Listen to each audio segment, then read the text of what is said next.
wonder if she could tell I'm hard right now. Man, stop, man, stop showing Governor Palin's boobies. What's wrong with you, man? What, yo, what? What do you mean, what? I mean, you're showing her boobies. You know what? This is the second day you've done this. Man, why are you showing Governor Palin's boobies? Man, take that picture down, dog. Wait a minute, yo. I like the way her boobies look. What? I like the way her boobies look. Yeah, man, but that's fake. Governor Palin's boobs are fake, yo. What? I mean, I don't know if I think they're real. I don't know, man, but I'm talking about the picture, man. The picture is photoshopped. It's a very good Photoshop, I might add, but it's Photoshop, man. You don't know that, yo. You don't know that, yo. So you're trying to tell me that picture, those are not her boobies? Yes, that's what I'm trying to tell you. Let me ask you a question. Okay. Do you honestly think that Governor Palin will be sitting in the governor's office with her boobies hanging out like that? Do you honestly think that? Yes, I do. You remember what happened on the campaign trail, yo? Man. Well, you have a point because that's right. You're referring to when she met with two senior campaign aides for the McCain campaign. When she showed up dripping wet, butt naked in the towel. Wet, well, okay, you may have a point. No, you don't. Stop. Don't get her mad at me. Stop with the pictures, okay? Yeah, whatever. JRossShowLive.com. Jeez. Hey, so look, man, how am I doing so far? You know, have I made any major gaffes? Because you're always correcting somebody. Yeah, have I made a mistake? I'm trying to get a no-hitter here, dude. Have I? So far, so good, Boop? Besides the fact that you didn't know the official name of the virus, formerly known as the swine flu virus, as H1N1, and the fact that you didn't know the name of the organization, which raised the pandemic level to 5, which is also known as the World Health Organization. Besides that, you're betting 1,000, yo. Shut up. Boop. Your mic's off. You're done. The JRossShowLive.com. You know, back in January, gays and lesbians were so upset at the president because he invited Rick Warren to participate in the inaugural. And, you know, back then, and I don't remember what show it is, Book. If you find the show, go ahead and put it up on the screen so people can see it if they want to go back and listen to it or not. But anyway, I said I didn't understand why people were so upset. Because I'm thinking, look, the guy hasn't even stepped foot in the Oval Office yet, and you guys are already saying, oh, Obama has abandoned us. He's turned his back on us because he wanted to invite this guy to pray at the inauguration. And, you know, he campaigned on this. He campaigned on the fact that his goal was to bring people together. Man, as soon as I said that, all the emails were coming. Oh, my God. I got slammed. And I remember one email in particular. I'm not sure if it was an email or if it was a message sent. Matter of fact, it was. It was a message that was posted, or a comment that was posted to that particular show by a guy by the name of Quirich.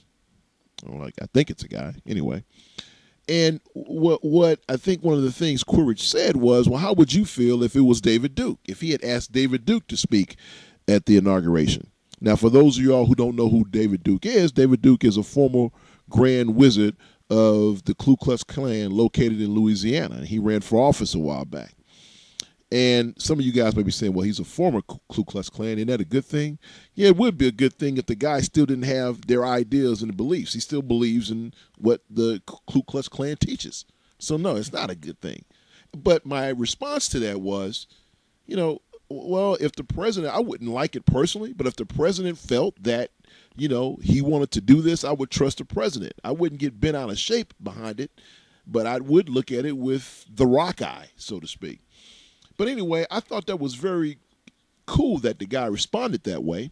And then I sent him a response, and he said something to me. So anyway, I went to his page, his YouTube page, and he had a video posted there of he took different clips out of different movies where they used the word fag.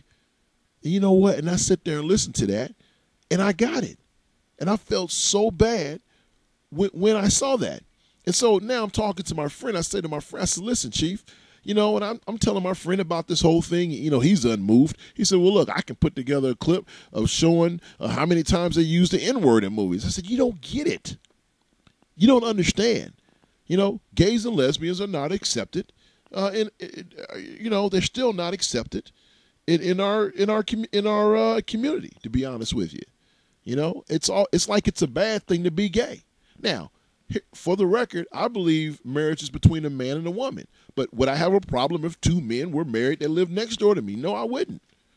I mean, I have gay friends. I don't care. What you do is what you do. So now here's the controversial comment that I made. So then me, thinking that I'm speaking on behalf of gays and lesbians, brought up the don't ask, don't tell. Now, that's a policy that President Clinton put in place in the early 90s. And I thought that it did a lot for gays and lesbians. And the reason why, I was speaking from a military perspective, all right, because I was in the military when this thing was introduced. And I'm telling you, people hit the roof. Because for a fact, at that time, you could not be gay and serve in the military. And if your commander walked up to you and asked you, were you gay? If he said, soldier, you need to tell me what your sexual orientation preference is. That is a lawful order. And you have to answer the lawful order. You have to obey the lawful order. And if you don't obey the lawful order, then you could be put in jail. You could be court-martialed or, you know, chaptered out the military. The don't ask, don't tell prevented that from happening.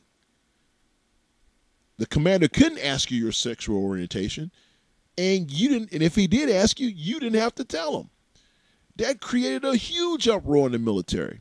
Matter of fact, there were these huge forums because they wanted to talk to soldiers and see how soldiers felt about that. And I remember sitting in one of these things, and we had this guy to stand up. He was an infantry soldier. Now, let me give you some quick background.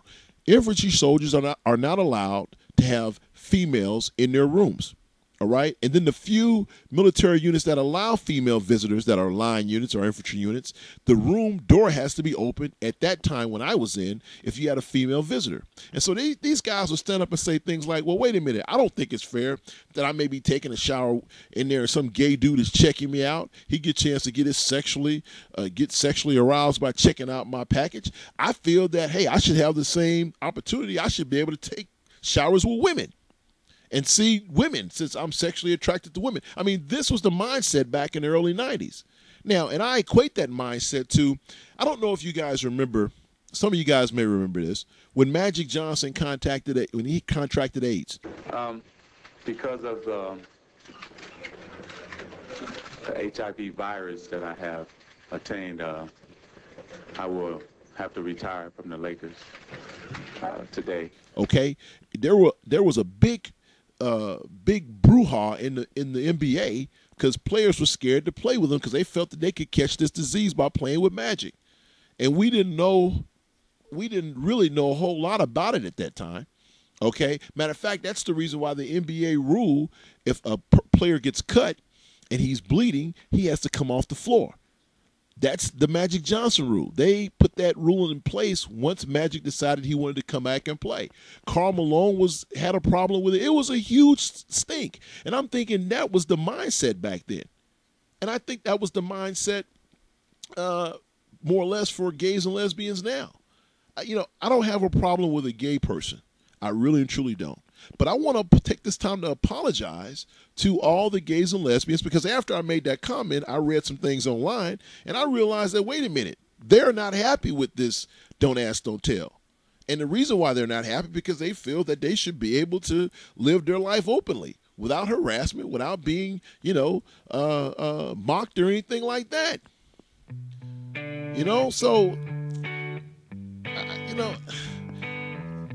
my thing is that, like I said before, I have no problems with gay folks. I have no problems with gay marriage. I really don't. I believe marriage is between a male and a female, but that's just my belief. But you can do what you want to. Now I'm going to say something. Matter of fact, I'll save it for the third set. Third and final set of the J. Ross Show coming back at you. Come on back.